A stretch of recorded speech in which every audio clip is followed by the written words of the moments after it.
everybody. Hey, everybody. It's Maria from What's the Story with Maria. How's it going? Welcome to our show. Tonight is Tuesday, January 16th. We're in New York City, and tonight is my girl power show. You know who came up with that? My cousin Joyce. We were, she was sharing some stuff, and she's like, wow, it sounds like a girl power show. I was like, that's perfect, because I was kind of like thinking Wonder Woman, but girl power is really good. So let's acknowledge our friends that have joined us.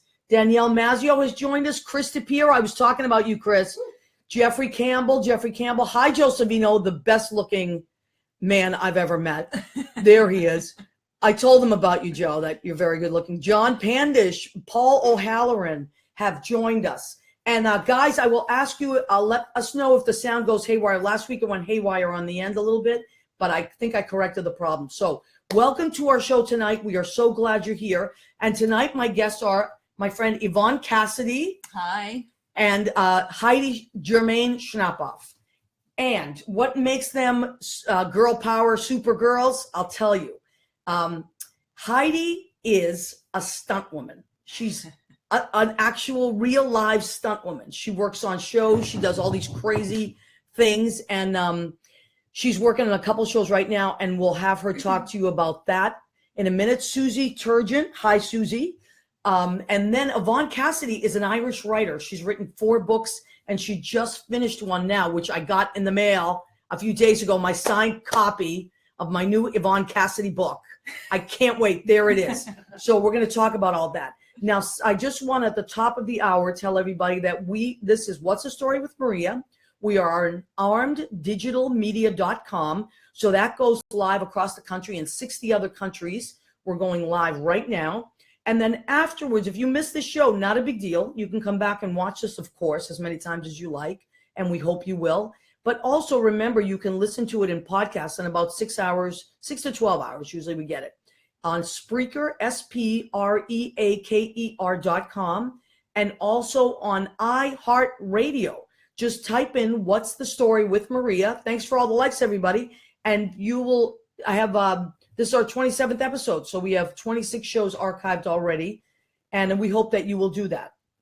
All right. So that said, now another thing that I want to talk about quickly and get it over with. Hi, Rena Craniali. She's joined us. LaDonna Burns, one of my favorite soulful singers. She's working at Brandy's tonight, I think. LaDonna, are you working? Let me know. Brandy's Piano Bar is on 84th, East 84th, between 2nd and 3rd. It's one of my favorite places in the city. I sub in there sometimes. And on Tuesday nights is LaDonna Burns and Michael Isaacs. So if you want to go visit them. Hi, Carol. Montgomery Florent. Richard Kowick has joined us. Okay, so what I do here, it seems a little crazy if you're listening on the radio, but when we Facebook Live, I'm talking to my guest, and people will come on. Hi, Penny James. She's come on. She's been on the show. So people will pop on, and I do like to acknowledge them as much as I can. So that's why it sounds like I have multiple personalities. I'm talking to a lot of people because I'm a Gemini, so I have a lot of things going on at once. And so that's what's happening. So anyway, let's start with you, Yvonne. Let's show your book right away. Okay. And we have to remember, for the radio listeners, we have to spell things out. So the name of Yvonne's new book is, go ahead, Yvonne, tell us about your book. So my new book is called I'm Right Here, and it's right here on my hand if you're in the radio. It came out in Ireland last year in March, and I'm hoping that it'll be out here in the US soon as well. And should I tell them a little bit about it, Maria? Yeah, now how about the UK? You said, is it out in the UK as well? Yeah, it's out in the UK as well. I always say Ireland because I start with Ireland. No, I love it. I know. It came out in the UK at the same time as well. Okay. So, yeah, it's out in both markets. And so if they walk into a bookstore in Ireland or in England, they can get this book. Is that correct? Absolutely. Yep. They can get it in any bookstore. They can get it in Amazon. They can get it online, any of those places. Okay. Yeah. So you can get Yvonne's book right now, but you have to go to amazon.uk, right? That's right. Yes. Yeah. Okay. And so if you want to get Yvonne Cassidy, let's spell your name for us, Yvonne. So it's YVONNE. And Cassidy, Cassidy. My website is YvonneCassidy.com. That's another way to get it. You could contact me if you're in the States, and I have some copies here. That's how I. Now, I got a signed copy. I ordered it a few weeks ago. Yvonne, if someone wants a signed copy, Can they get that? Absolutely, yeah. I mean, I'm happy to do signed copies, or I've done book clubs before. This is my 4th novel, so I've had a lot of fun doing book clubs and going to book clubs and talking about the book and signing copies for members of book clubs and all that stuff. Okay, which I think is a great thing if you want to have an event at your school, at your club. There's so many things. I started to read one of Yvonne's other books called, let's show that one too. How Many Letters and Goodbye. And this is a beautiful book. And I got halfway through it and I lent it to a little, well, she's not so little anymore, but she was 16 at the time. So now I just have to get the book back and finish it. But she loved it. And I lent it to her because I thought it was really talking about stuff that wouldn't matter to her.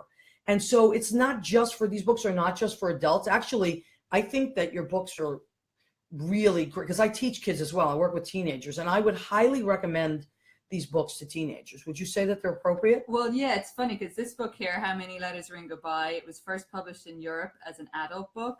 And then when it was published here in the States, it was published as a young adult book. Right. So that I think totally shows your point that, certainly the editors. As I was reading it, I thought this would be, I could recommend this to any of the parents of the kids that I teach. Because, it's hard to find books that are appropriate for kids sometimes. But as a teenager, I read avidly, and books really got me through a lot and taught me a lot about the world. Yeah. So I loved your character in this book. She was a superhero too. Well, she's a fighter. I mean, she's a fighter. Yeah. This book, I grew up gay in Ireland at a time when nobody was gay, and there was no books about being gay, and there was no TV shows about being gay. So part of my impetus to write this book was actually the book that I would have loved to have had as a teenager. Right. And the character was sort of almost, in a way, like there was parts of me in it, but she's much braver and she's much more spunky. Well, she's scrappy. She's a scrappy character. Yeah, I like her a lot. You really can't get her down. So speaking of scrappy, I'm going to go back and forth between the two of you. So Heidi, we are speaking of scrappy. What an intro, Heidi. Right? I'm telling you. No, because your character is like, she really gets through a lot. Like, she really is a survivor. She's young, scrappy, and hungry. Right. Young, scrappy, and hungry. Right. So, and then we'll go back to talking about the new book and those characters. But so Heidi, when I met you, you were a singer. You were at NYU, I believe. You were almost done with NYU. And you were a singer, and were you a dancer as well? Did you dance? I was what they call a mover. Okay. I did tap, but I definitely did dance because I was at NYU. So. Yeah. And then I found out that you were a stunt woman. Hi, Judy Jerome. She's joined us. She was on the show. So a stunt woman, a stunt woman, when did she do that? Like, how does, I know a lot of people in the city, and I don't know any other stunt people. So, really? No, you're like my one and only. Now, I want to show you something that Heidi brought me. This is amazing. So this is a cup that Heidi brought me. What does it say here, Heidi? Read it for me. My favorite stunt girl thinks I'm unbearably awesome. You see this? She is next to a bear, and that's my favorite stunt woman, Heidi. I am drinking my hibiscus tea out of that. So Heidi, how did that happen? How did you go from being at NYU and being a singer to becoming a stunt woman? Well, I legit think it started when I was 1 or 2 years old and climbing out of my crib. You told me the story earlier. Tell the story. This is a great story of how my mom will tell you this story. She thinks that this is how she knew before anyone that I was going to be a stunt woman. When I was about 1.5 years, I jumped out of my own crib several times, and my dad, I think, built like an extender, like little bars and another level so I wouldn't get out. And I again made my way out, and I think I remember clearly actually falling. Like I remember. So you climbed up and then and just plopped out and hit the ground, and my mom came. That's a long drop for a kid. And she comes in the room, she's expecting me to be crying, and I'm just laughing, looking up at my mom sitting on my butt, just staring at the sky, just kind of like, I don't know if it's true, but in my head I have a memory of actually like looking at the ceiling for the first time and then hitting the ground. But, okay, so that's when it started, and you loved tumbling and things like that, right? I did. I did martial arts from a very young age, and I loved theater. I loved playing with my friends and making fight scenes. The fight scenes. Okay, so martial arts prepares you for a lot of that, right? Oh, absolutely. And being like a younger person that had been around and smaller, I was easy to throw around in karate class. Wow. My sensei, my karate teacher, Carl Long, had a lot of faith in me, and I kind of progressed pretty quickly as a kid, and I was always the demo kid, so I was thrown around from a very young age. So he would demonstrate things like moves Throws and things like and that. kicks and punches and things. Okay, like that, and did you compete in the martial arts as well? I did, and believe it or not, we didn't do it for a while, for many years. My first several years in martial arts, he wasn't much into competitions. He wanted to be about the martial art. Correct me if I'm wrong, Sensei. I have this wrong. I love that. Maybe he'll read this or see this. But I think it was actually good that we focused on like the martial art and why we do what we do and practical applications. And then I did finally start going to competitions. I remember my first competition, I had short hair, and I was terrified. I didn't want to fight. I didn't want to fight anybody. I'm a little bit better about confrontation as a child. Even martial arts my whole life, I never really wanted to confront anyone. I hated fighting people. I didn't like the idea of hitting people. I was the complete opposite. Any fight oh my God, I was the worst.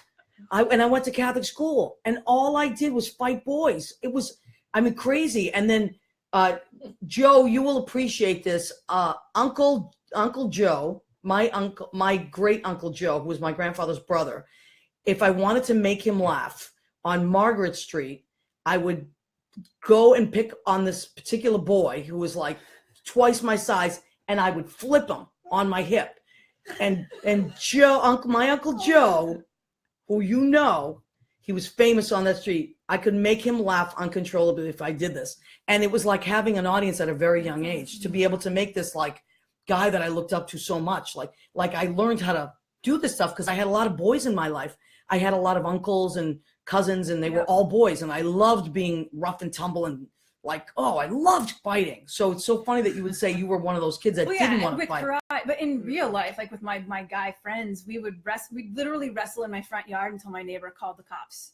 Like with my friends, and actually in 7th grade, I kicked a guy in the crotch because he broke my mom's pen. I was so mad, and I never spoke up, and I was always like really quiet. I always got like an A in conduct, but when someone presses my buttons, I just snap. And even when I was fighting as a kid, when I was in the ring, if someone would hit me, I just go red, and then until I won. Wow. Okay, so you were a quiet kid for the most part until provoked. And then you could defend yourself. You were always able to defend yourself. Yeah. All right. I like that. It's so funny because I'm thinking about kids now and how different they are and how they don't go outside. Like you just talked about going outside. Oh, yeah. Yvonne, in Ireland, I'm sure that you kids went outside, right? Oh, yeah. You didn't stay in. No, never. It would be you just head out on the street to play, and you'd come home, when your mom called you for. But when it was dinner time, come right? Back again and be called back for dinner, play until it was dark. Yeah. Like Home Truth, all those games like British Bulldog, all that. What's British Bulldog? I don't know what that is. British Bulldog is some crazy game where you sort of all the kids form a wall, and then you have to crash into each other. We had that game. What was it called? Charge. 1, 2, 3, charge. It was called. Yeah. Okay, that's more descriptive of what the game actually is. I think we called it British Bulldog, and then there was another one called the Irish Rover. Maybe, I don't know, maybe that was a patriotic version. I love all these names. Red Rover. Yeah, that was similar as well. But Home Truth was my favorite. That was one where you hid, and you had, I think you call it kick the can over here. Oh, okay. And you had to run to, save yourself, and I don't know, it was fun. But yeah, it was all outdoors, and unless it was raining, which it did a lot, even then we'd be outdoors a bit. So we're talking about this, and Leo Rodriguez, who's our friend, says when the street lights went on, that's when you had to go home. Exactly. Yeah. And I came home for spaghetti night. Yeah, exactly. Anthony or potatoes Fetzes. If you were Irish, right? And for the Italians, it was it was pasta, and you better not miss dinner. That's when you were in big trouble. Yeah. So sometimes you had that dinner bell, but our Italian mothers used to just hang their heads out the window and call your name, and they would all call it at the same time, and we would come running, and you better. So you had to be within earshot. That was another thing. Yeah. But so you played outside a lot. Now you're a writer. So were you a reader as a kid? Oh, big reader. You talked about how you would read books and it kind of got you through a lot of stuff. And as a kid, I just devoured books all the time. I was a huge Kurt Vonnegut fan as a kid. Oh, okay. I only discovered him later on, actually. Was there a certain writer that you loved, or did you mix it up? I kind of mixed it up. I mean, when I was in my early teens, I was a massive Judy Blume fan. Sure. I loved her. Wonderful. Follow her on Twitter. Really? Yeah. Well, she's become so big again, and she has her new books and everything. Yeah. Loved her. Then I really loved, we were talking earlier before the show started, The Catcher in the Rye, J.D. Salinger. Of course. Like, that was such a It's life-changing. book. Yeah, it really is. Life-changing. I think as a reader and as a teenager when I read it, but also as a writer now looking back, because like it was different than any other book I read. Like, it started off with this character's really strong voice. It's like, you know, I'm not going to tell you this bullshit stuff. And it's like, oh, you can write a book like that. Right. It doesn't have to be like, you know, very formal and once upon a time. You can just He was such a rebel. Oh yeah. And he didn't care who knew it. Yep. And I just thought, oh my God, he's my hero. Yeah. He couldn't send any phonies and all that and I love that he had like a streak of white, right? As a young guy. That always fascinated me. Yeah, it's very visual. Yeah. All right, so Heidi, I'm going to bounce back. I'm going to bounce back and forth now. So Heidi, you told me this amazing story that actually scared me, and I was like, took my breath away. So you're a stunt woman, and you talked about an accident that you had a few years ago, and I said, no, I don't remember that. So just tell us about that, and then I want to talk about some of your shows. So let me just for 1 second acknowledge some more people that have come on. Kate Creer, Juliana Cesari. Juliana Cesari lives in LA. Hi, Julie. She gave me my equity card. She gave me my first job in an equity show. Thank you, Julie. Kate Greer is an amazing screenwriter, friend of mine. I believe she's also Irish, if I'm not mistaken. Kate, let me know about that.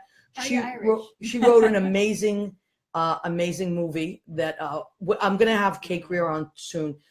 Suzanne Mason. Hi, Suzanne. Ken Cardis, Joshua, James, Francis Lewis. He is a chef. Ken Cardis is a photographer. Suzanne Mason, tell me what you do. All right. So now, Heidi, tell us about this scary story that happened. This happened on set, right? This happened on set. It's not a typical thing. It's a 1 in a billion chance thing. It was nobody's fault. But I was doing a high fall on a TV show, doubling Jessica Jones. And what's a high fall? So you mean you had to fall? Right. It was running and jumping on a small platform and then off of a railing. And it was the shot was basically the first half was me jumping, so it looked like she was just jumping off of the ledge and then lands on her feet and keeps going. Wow. But the first half of it was just me jumping and then cut away to her, running away, and I land safely onto the boxes. We did 2 takes. Second take, unfortunately, we had a little failure of the landing equipment. Ended up not knowing it at the time, but I herniated a disc and really messed up my neck and nerves, and I was out of it for quite a while. Wow. So you would think that would be the end, right? So that's it. I'm not doing this again. And you healed? And then actually in the emergency room, I was telling Maria earlier, in the emergency room, the doctor was kind of going through what had happened. And I forget sometimes that maybe they weren't briefed that I'm a stunt woman. So telling the doctor that you jumped off a 35-foot ledge and didn't land correctly, he had a very bewildered look on his face until the nurse and several people were like, no, she does stunts.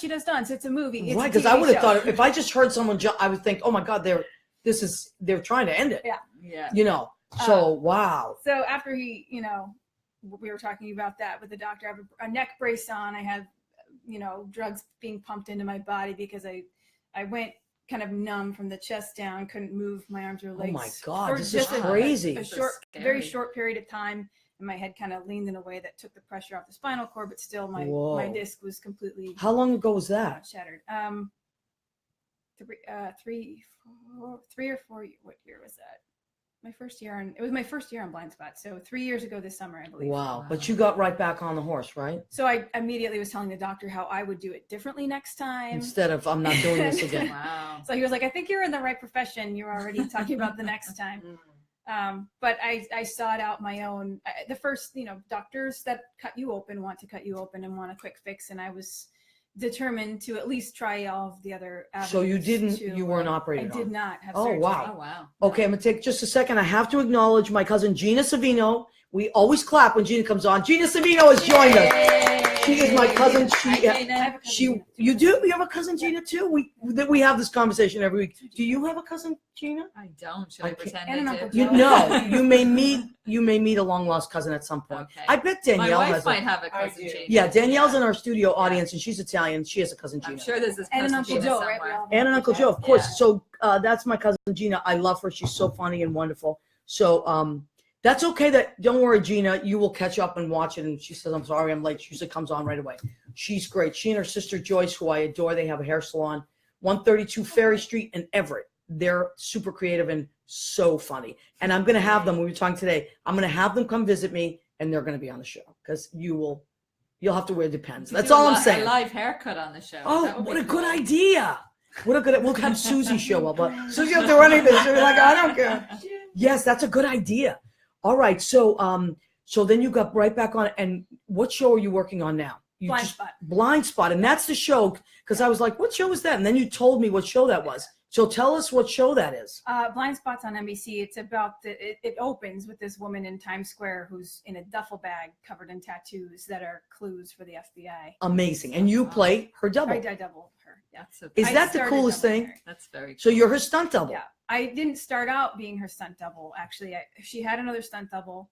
And what happened was when I was injured, I was coming back into stunts and was offered a job in Boston on one of the Purge movies.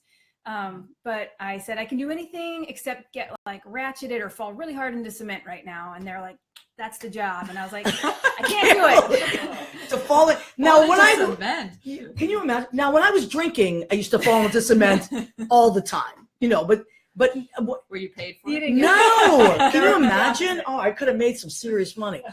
Yeah, I was a pratfaller without meaning to be a pratfaller. Although I do love I love slapstick. I can't help it. It's my favorite type of humor. But I am always so impressed. So then you got this other good. Tell us how that happened. So I had to turn that down. But as fate would have it, I had an audition come through for a stunt acting part on Blind Spot, where I would play a redheaded assassin. It would be a 2-episode arc, so I had to actually send in an audition, a speaking role. And I got cast in that and ended up having 2 episodes, and I ended up having to fight Jamie, my character. I did my own fight and my own stunts on that. Minus going into the water. I want to make sure that is clear. Logistically, I couldn't go into the water. And if you see the episode, it's episode 110. Wow. Okay, cool. Right. Yeah, that's just good to know. Fights and everything. And I got to know Jamie pretty well. And her stunt double at the time, Kai Furneaux, who's amazing and was her stunt double up until then. Turns out later in the season, she had an injury that she needed to have surgery for, and it would be a very long recovery. And they went through a couple people that either just weren't a good fit or for whatever reason didn't work out.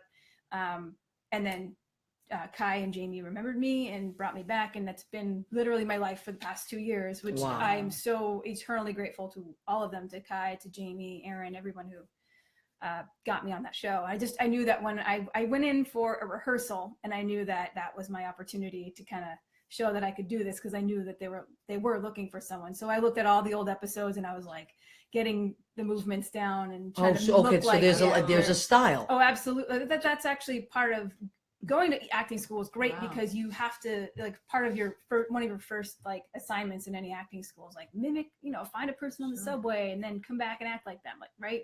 Right. Or, you're in acting class and you have to act like the person next to you in physicality and stuff like that. So I studied that, and, you have to put a certain amount of your own style into it to, really sell the character. I love it. So cool. I went into that rehearsal okay, don't, walk like her, move like her. That's amazing. It's funny that you said that, because when I was teaching acting in Brooklyn in the 90s, 92 to 97, I was working in Sunset Park, and I would teach improv acting, and my kids were like, I don't know. They weren't having a lot of it, right? So they're like, we're not actors. We don't want to do this, whatever. And I said, listen, everybody's an actor. I bet, no, we can't. I said, I bet you can imitate your parents. Mm-hmm. Boom. Good like one. That. Yeah, because every kid has watched their parents or grandparents or whoever is raising them, and that's how we would start. That's how I would hook them in with the imitating. And I agree, it's that kind of thing where you imitate someone, So, All right, so Yvonne, this is going to bring me to you because we're talking about characters now. Mhm, You see how my mind works? I know, just links it up. I love it. Yeah. So now, you know, I like as I said, I haven't started reading your last book, but I can't wait. And it's, oh my God, it's so interesting. So please tell us give us a little bit background on the new book. Okay. And I was watching on your website how you described how this came to be. So that was so interesting. Please tell our listeners. Okay. So the new book is, it's a bit of a new departure for me because for a number of different reasons. And one is that it has two timelines and two main characters who are narrating the whole book. And the first one is a young teenager. She's an Irish American. She's living in Brooklyn Heights. And she goes on this trip with her family to Charleston. And she starts to get these dreams shortly afterwards. And in the dreams, there's like this slave girl, and she hears this voice and all this stuff. I'm getting chills already. I don't know about anybody else. She thinks these are just dreams and nightmares, but she keeps having them, and she finds it really hard to shake them off when she's waking up. And anyway, kind of fast forward, she starts to hear this voice when she's at school, when she's daydreaming. She starts to see this person. Basically, the character who is a slave character, her name is E.L., she becomes the second narrator in the book. Wow. And the two girls develop this relationship across time and space and completely different situations from each other.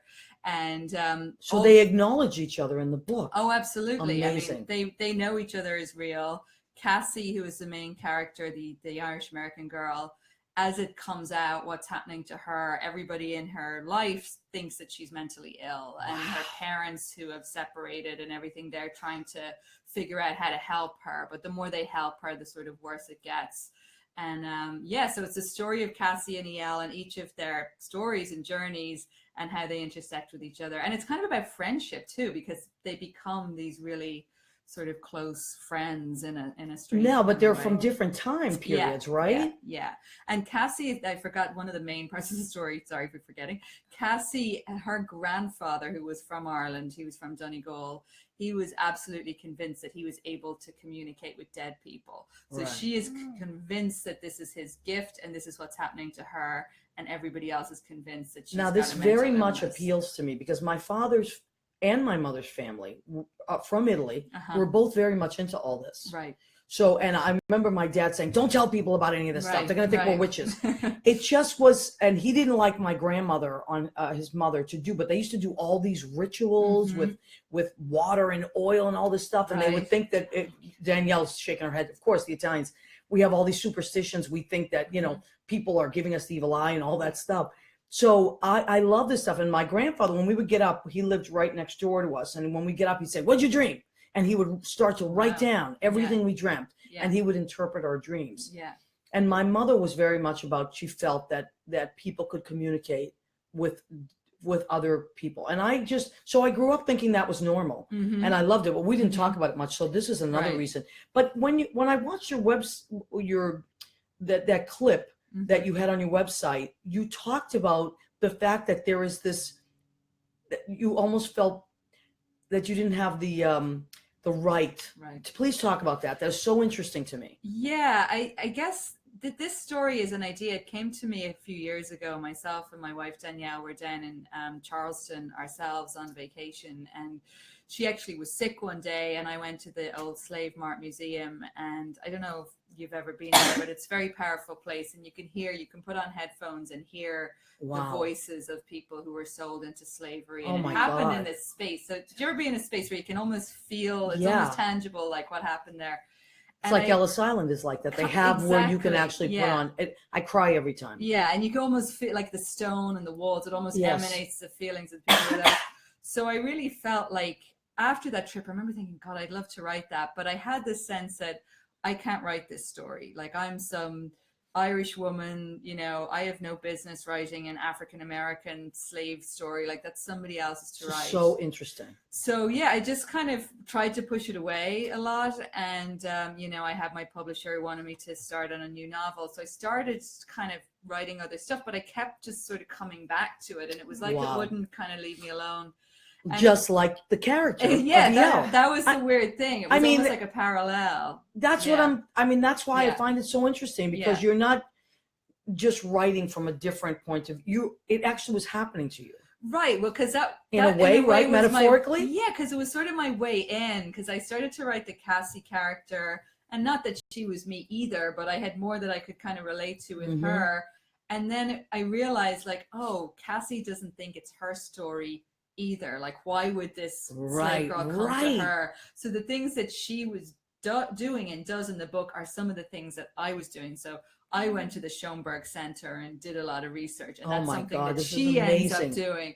You know, so it was kind of like I can't wait to read the book. I can't wait. Oh, thanks. Yeah. So now let's hold the book up again and show people, and also for our radio listeners, let's talk about the book. So it's called I'm Right Here. I'm Right Here. Yep. Yvonne Cassidy. Yvonne Cassidy, yeah. Spell your name again, Yvonne. Okay, it's Yvonne, and it's Cassidy, Cassidy, and I'm Right Here. It's out in paperback. It's published by Hachette. Okay, and right now you can get it on Amazon.uk. Amazon.uk or .ie or any bookstore in the UK or Ireland. And hopefully it will be from me or on from my website. From which I think is great, because she'll sign it for you. Yes. So please, how cool to actually know the person who's signing the book. It's not just someone you go, because I'm one of these people that if this book comes out and I love the author or the subject, I will go and stand in line for 4 hours and get that. I'm one of those people. Yeah. I really love that. I love things that are authentic and signed. And I told Yvonne I have to buy another book now that she doesn't sign, because I have to read that one and make it dirty, whatever happens there, spill things, blend it out, because I am messy. Yes, show that it's loved. And then I'm going to save the other one, put it on my shelf. So also, hopefully Yvonne will be published in the United States soon. Now, if you're a publisher out there, what the hell are you waiting for? Jump on this thing now. Now, do it. Be the first one to do this. So before somebody else gets to her. All right. So, and that's risk, right? To take a risk on someone like that. But I will vouch for Yvonne. She's amazing. And this one, not to be given it too much please. Plug, but this one won a Rainbow Award last year, which is recognition of LGBT books for young adults. Amazing. So yeah, so any publishers out there, it's already got a bit of recognition, this one, so you could leverage that. And that is how many letters in goodbye. And that, forget about it. It's going to break your heart. It's so amazing. And, there's a mom connection there. And me, I loved my mom. She was like my best buddy. Mm-hmm. So it was at times almost difficult for me to read it. Right. It was so painful and so beautiful. And yet I wanted to know what she was writing the next day. And I was rooting for that kid all the way. You have to read it. I love it. So Heidi, now talk about taking risks and stuff. We're talking about, characters taking risks and being out there, and publishers take, you're not going to be taking a risk on Yvonne because she's a sure bet. So, put your big boy or girl pants on and contact Yvonne Cassidy, and let's go.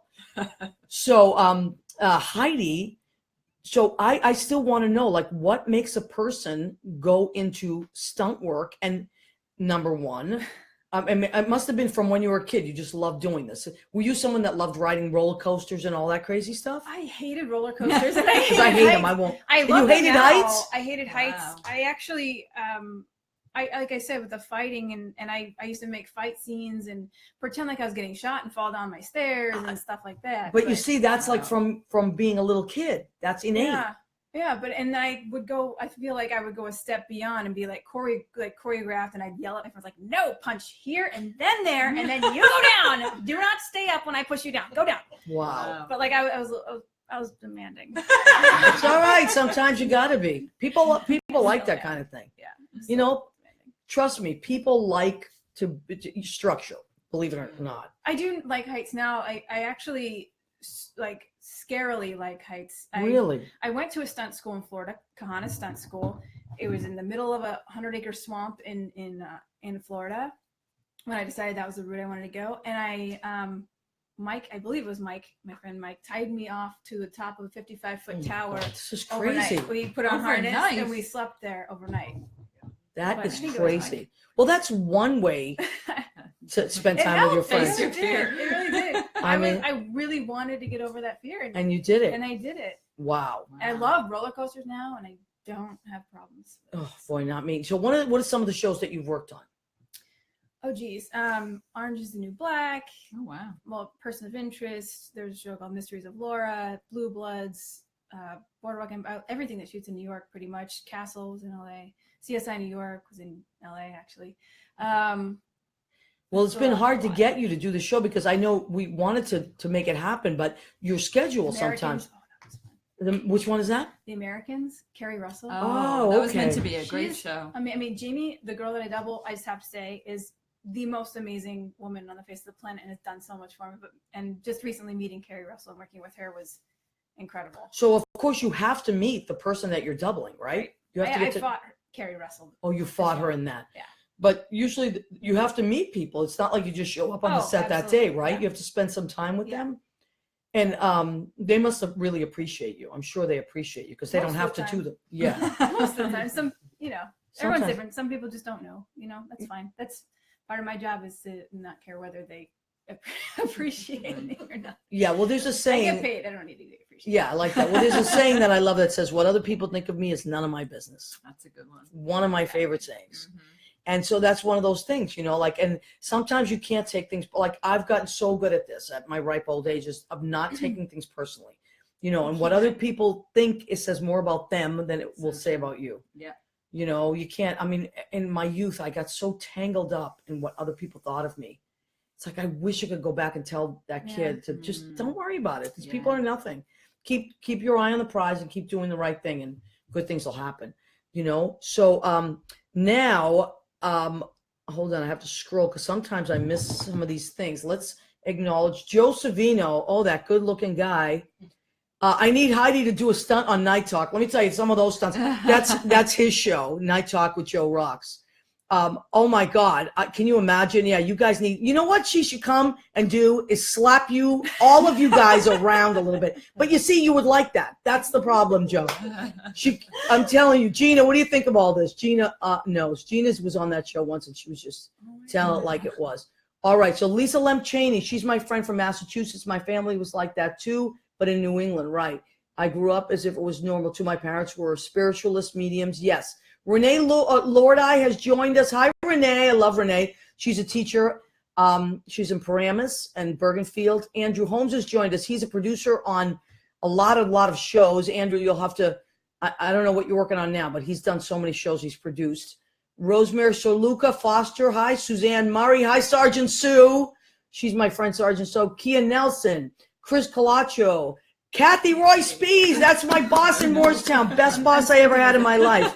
Hi, Kathy and Darius. And I heard you guys had your Miracle Project show today. Those wonderful little souls. The Miracle Project is this wonderful thing that they do out at MPAC with special needs students, mostly on the autistic spectrum. It's amazing. They bring theater to their lives, and these children bring joy to our lives. So it's a wonderful program out there. Okay, so Joe Savino wants you on his show. I'm telling you, we're going to have to talk about this. Let me tell you, I would pay money to watch her slap you guys. I'm just telling you right there. Heidi, she looks. I get that a lot. Yeah, she gets it a lot. Yeah, these guys are. But anyway, they're fun guys. Not Jimmy. Don't slap Jimmy Bell. I need him. He's my favorite. Okay. So now believe it or not, these hours fly by. So I want to talk about our food now. I asked Yvonne, what do you guys want to eat? And she was like, oh no, we're on, I don't know if you're on some special diet or you had eaten already and all that stuff. Now, you don't tell an Italian person, we're not going to eat. It's just not going to happen. It's not going to happen.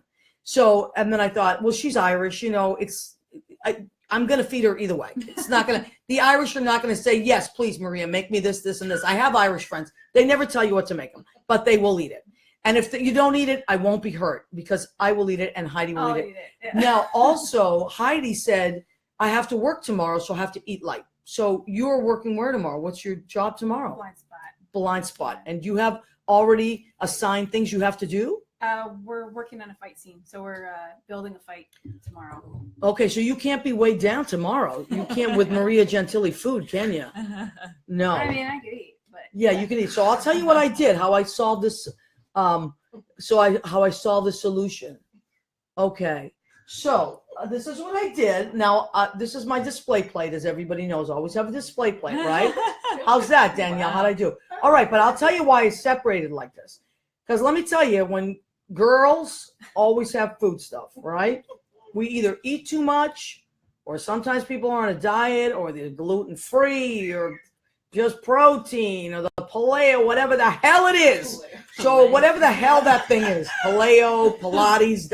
If you're cooking for women, unless it's my family, we eat everything. You don't know. So I separated it. Here I have my protein, shrimp, right? Nice and light, not too much. Broccoli, delicious, with some mushrooms in there. Brown quinoa rice, okay? This is for the people that are eating light and watching what they eat. Now, I went with an Asian theme tonight because I didn't want to put too much oil. Usually I like load stuff up with oil and butter. So I went with an Asian theme. I know I love all that stuff. And I stir-fried the shrimp in a tiny bit of oil, squeeze an orange in there. I put roasted garlic and onion. There's this Trader Joe's compound that they have is amazing. And threw that in there and stir-fried it, bump, bump, bump, bump, bump. Sauteed the garlic with ginger and some lemon and some garlic, and then the brown rice is plain. Okay, good. Thank you for all the hearts. You see, this is how I have dealt with women watching what they eat on my show. And as I said, I'm the opposite. I'm the worst. I just eat everything. And I was a little upset because I usually have great desserts, but I said, I'm not even going to have dessert. Now, of course, I have Oreos in the kitchen and M&Ms. Don't worry. Don't panic. I'm not going to die without dessert. I have everything stashed. So I have stuff. That's like tiramisu or something. No, I know the Italians, right? Well, I didn't break out cannolis or anything like that. Napoleon? Sometimes I've had Napoleons on the chocolate Napoleons on the show. I love all that stuff. You kidding me? So that's how I have dealt with the food issues. What do we have for time, girls? We're at 9:46. Okay. So thank you to everybody that's checking in. I want to be back to Galway, Ireland. Leo Rodriguez, our Mexican representative there. Leo, you should. Yeah, let's go to. Ireland is number 1 on my places to visit. Oh wow. Israel is number 2. Scotland is number 3. Yes. So all this stuff. Thank you, Joe, for appreciating the food. See, Joe and Gina. Thank you, Gina. Yeah, my cousin Rena is there. So many great people are checking in. Thank you, everybody. So now let's go back. So Heidi, tomorrow, like, what is your most fun stunt that you ever did that you were like, whoa, I want to do that again? What was something that you did that you were like, yeah, let's do that again? I kind of want to do the stunt where I broke my neck again. I'm not kidding. That was but right, you want to do it. Yeah, I mean, I did it right the first time. I just want the landing equipment to be right. Holy mackerel, that would scare me. Good for you for having those kinds of. Yeah. We just BALLS for our radio listeners. Z, right? Yeah. Fight scenes though, like there have been some really cool fight scenes I've done, like. Oh, especially even on Blind Spot, there's just been some really cool ones, like running off the wall. No, because you are the double for the girl with all the tattoos. Do you have to have all those tattoos? Yep. So they have to do all that. Yeah. Wow. Yeah, how long does that take?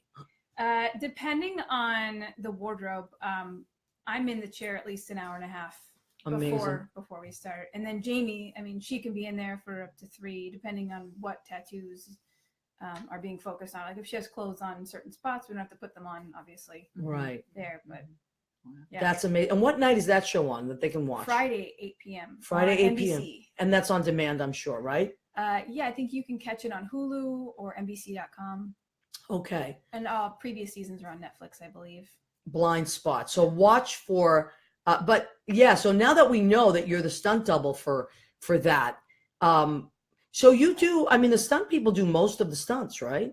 I would say. Yeah, I mean, especially all the dangerous stuff. We'll, like Jamie, like if it's a fight scene, Jamie will learn most of the fight. We'll kind of separate it into pieces for her. We'll do all the masters with me. We'll tag team in and out for that kind of stuff. But, falling down the stairs last season or last season I got to fight Ronda Rousey, which was amazing. And now we're friends. I love that. It's like boys are like that. They fight and then they're friends. Yeah. Stunt women are like that too. It's true. It's true. It actually, you meet a stunt woman for the first time. You're like, oh, you're tackling her and you're throwing her over there. Oh, nice to meet you. Okay. By the end of the day, we're going out for a drink, that. So cool. That's fantastic. Yeah. See, a lot, and I think like with couples too, that can be foreplay. I know, God knows it's been for me. Sometimes you throw a couple of chairs. What do you think, Joe Rocks? Gina, have you ever thrown a plate and then you want to make out, right? You see, this is how it happens sometimes. Oh, you go for drinks, you're like, this is great. That, I'm telling you, the Italians are, see, we could never do stunts because we would get too much into it. It'd be too crazy. Wow. It's so exciting. So good for you. And you have to keep in shape, obviously, right? So what do you do to keep in shape?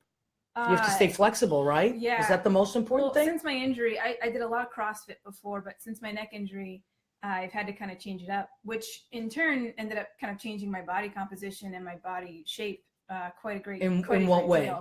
Are you stronger now? I'm stronger in different ways. I'm more flexible. I'm thinner.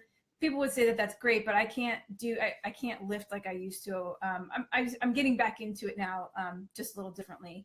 But when I couldn't move, I was getting so depressed because, and I know anyone out there who's ever had an injury, if you're an active person, not even an athlete, we're all shaking our heads. We've all been there. You just all of a sudden there's a cloud over your head, and I just need to sweat or I need to do something. Right. And with the specific injury, I'll be really quick, but I couldn't move, I couldn't step. I was on the Stairmaster at the gym holding my arm and not moving and just moving my feet. And I was like, at least I'm sweating. But that didn't work. So I went into a yoga class. I went to a hot yoga class. People talk about Bikram. People talk about this all the time. I couldn't move, but eventually did one more pose every time. And yoga is one of these great things that people can do. Hi, Mario. Mario Cantone has joined us. Our friend Mario. We love him. He's our buddy. Mario's great. So Mario, you'll have to go back and watch the show because Heidi is a stunt woman and Yvonne is a writer. She's an Irish writer. So, all right. So Yvonne, let's go back to you for a minute. So Heidi has these adventures on camera and they're written out for her. Mm-hmm. And are you someone when you write out a book, do you do the whole outline or do you start with an idea and then start with certain chapters? And like, I know when I write a song, for instance, right, which is much easier than writing a book. It's just, but it wouldn't be for me. Okay. So I guess we're good at different things, but lots of times it'll be one line that I'll hear or think of or a concept and I'll write out from that. Right. Like I may write one part that has nothing to do and then completely change it. But something will usually inspire me. Yeah. And same thing with scripts. When I usually get a script, like if I direct something, it's the same thing. I will focus on one thing and direct out. Right. And then I will, bookend it. But do you find that with writing a book? Yeah, very similar process. I teach creative writing as well, and it's something that I say to my students. Where do you teach that? I teach at the Irish Arts Centre. I actually have a new class starting next Wednesday. Do you have to be Irish to take from you? You do not have to be Irish. Okay. No, I asked because I don't know if it's just, it's important. No, I mean, there's a lot of Irish people. There's a real mix. It's a great class. It's well, I love the Irish. I'm from Arts Boston, Centre you know website, that. So, and also I teach at the JCC, the JCC in Manhattan, and you don't have to be Jewish for that one. Okay, either. great. So it's a real mix. All right, so if you want to get a hold, if you want to take a class from Yvonne, how long are your classes? What's the straight? Is it 8 weeks? Or? It's a 6-week class, and I kind of do them on rotation. So I'll do 6 weeks on, and there'll be a few weeks break, then there'll be another 6 weeks. So I have a lot of repeat students, particularly in the Irish Arts Centre one, but I cater for Irish Arts. Is that on 50th Street? That is on 50th Street, but the actual place where I teach, it's on 54th between 8th and 9th, because the 50th Street location is. And what do you teach? You just creative writing, or is it specific to novels or memoirs? Or? It's creative writing, and I mean, I write novels, so I tend to lean a bit that way. But the things that I teach, I feel are applicable to short stories, memoir. I have students writing across the board, pretty much anything except poetry, which I think is a very different animal, but I have people writing for screen sometimes. So if someone wants to take a class from you, would they find all this information on your website? They find on my website, YvonneCassidy.com. There's I've just redone my website, so there's a little tab for teaching. Okay. There's 2 links on there that take you to both of the websites, and you can see when the next classes are starting. Both of them are actually starting up in the next couple of weeks. So it's a good time. If I know so many writers. and so many people have talked about wanting to write screenplays and so many things. So please check out Yvonne Cassidy's website, YvonneCassidy.com, and check out her teaching page. This is a really great thing. I didn't even know you taught until I went to your website. And really? I'm so happy that you did that. It's a really fun thing. And I mean, just, to what you were saying about the starting place, I always say to students, like, go to where the energy is. Like, Let that's me just what check I do. the time, how we're doing for time, because sometimes when I hear these Okay. little dings from the producer, I know that we need to. Oh no, we're doing fine. So we have about in about 3 minutes we'll start to. So okay, so go ahead. So yeah, no, I was just saying that I'll say to my students a little, very much like what you said about the song, is like, go to where the energy is. If there's something sort of gripping you or coming up as an idea, whether it's a character or an image or whatever, just start there. And right. For me, that's what I do. A very good teacher years and years back, Kate, said to me that basically took away the pressure to write chronologically, because I don't do that. I don't plan. Right. And I felt a terrible pressure that like you'd have to start here and do that's this, what I would imagine. It would be overwhelming. It would be, it was overwhelming for me, the idea of plot. How would you do that? And he had this idea. He said, think about it as islands of fiction. And what you're doing is it's like a puzzle. You're writing little scenes. Oh, great. Don't worry too much in the early days about how they link up. Just trust that they're going to link up. And at some point, you're going to figure out where they all fit. I love that. So it's kind of like doing a puzzle, but not knowing what puzzle you're actually making. And you can switch it around and figure change it out it as you go along. Yeah. Jimmy, how are we doing for time? All right, so 5 minutes. 5 minutes, great. Okay, so wow, that is so freeing. And yeah, I would find that that would be like a sigh of relief, because I'm one of those people that I can overwhelm myself. My brain will overwhelm me. Well, then you get paralyzed, or at least that's what happens to me. I get overwhelmed, I get paralyzed, I don't do anything. So a lot of things in my classes is especially about trying to lower the bar for people, have fun with it, get rid of all these expectations that you have of yourself or you think that other people have of you, and just embrace it. Like, just get into the creativity of it and just enjoy it. Yeah, it really is, though. Get out of your own way. Kind of. Boy, really. So Heidi, if someone wants to get a hold of you, how do they find you? I have a website. It's HeidiGermaine.com. Okay, spell it for the radio listeners. It's HeidiGermaine.com, or on all social media, it's at Stunt Girl Heidi. StuntGirlHeidi. Okay, at Stunt Girl Heidi. So you Instagram, guys, Twitter. So you have an Instagram page too. Yeah, and behind the scenes, I post a lot of behind the scenes little videos and things that we do, like. And that's Stunt Girl. Stunt Girl Heidi. Stunt Girl Heidi on Instagram. So go check that out. Wow, so many great things coming. So right now you're working on Blind Spot. Yep. And keep us posted. Come on and tell us what other stuff that you're working on. Yeah. And so as I'm calling the show, it is our Girl Power show tonight. Woo-hoo! And these are my girls, and they're powerful. And girls, guys, whoever's out there, if you're listening, and what would girls want? We'll close with this. What do you do if you're in fear? What's your advice for fear? Yvonne, you go first. I was just going to say, I asked the other person to answer first. If I'm in fear, I think the best thing that I can do is pause and realize that I'm in fear, and just give myself a little bit of time to just figure out what I want to do next. Okay, excellent. And Heidi, what do you do when you're in fear? I'm not gonna steal that completely, but acknowledge that it's fear. I think even doing stunts or just going about your day, acknowledging the fact that something scares you and then breaking it down. Okay, one foot in front of the other. Right. Well, I don't think that's stealing, because I think we all identify with that. Yeah. I think that. There was a time in my life where I was having these panic attacks. I was a witness to a violent crime a few years back, and then I was getting these panic attacks because of it. And one time I was at the ballet. I was literally in 4th row center, and I started to have a panic. I thought I was having a heart attack. And in that moment, I said to myself, okay, if you die right here, you died at the ballet. And how wonderful that you're watching this. So, and after that, it just lifted. I thought, you're just having a panic attack. It's not real. It's like, so things like that. So I think what we've all said, and maybe take this with you tonight, is acknowledge what's happening, whatever it is. Take a breath, take a step. And as Heidi said, break it down. And as Yvonne was saying, you don't have to do things in a row. You can do it in pieces. Just take a breath. You're fine. I talk to myself all the time. I say, sometimes I'm doing something and I start to get panicky, and I go, Maria, it's going to all work out. It's going to be just fine. I literally say it out loud. And then I calm myself down. So that's what we're going to leave you with tonight. It's going to all work out. It's going to be fine. Just calm the hell down. So tonight we had Yvonne Cassidy, Heidi Germaine Schnappauf, and Maria Gentile. Thank you so much for joining us on What's the Story with Maria. Come back every Tuesday at 9 p.m. And I'm going to post all these links where you can hear us on Spreaker.com, on iHeartRadio.com and podcast. And come back every Tuesday night. ArmedDigitalMedia.com is where we go live. And I want to thank Armed Radio because they asked me to come on 27 weeks ago, and I'm having the time of my life. Thank you, Joe Rocks. Thank you, Jim Bell. See you next week.